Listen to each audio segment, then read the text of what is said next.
Hello বন্ধুরা, আসসালামু আলাইকুম। কেমন আছেন সবাই? আশা করি সবাই আল্লাহর রহমতে ভালো আছেন। তো আমি আপনাদের সামনে আজকে একটি নতুন ভিডিও নিয়ে আসছি। এটাতে আমি আপনাকে দেখাবো আর্টিকেল কাকে বলে।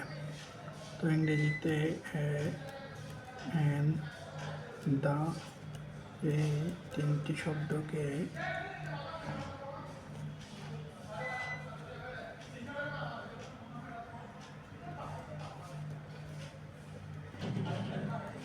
আর্টিকেল বলে।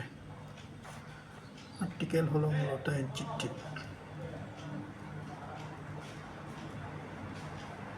হলো মূলত অ্যাডজেক্টিভ।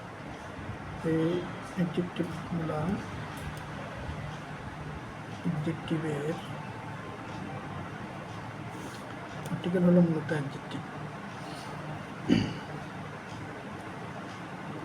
অ্যাডজেক্টিভগুলা নাউন এর নির্দিষ্টতা বা অনির্দিষ্টতা প্রকাশ করে।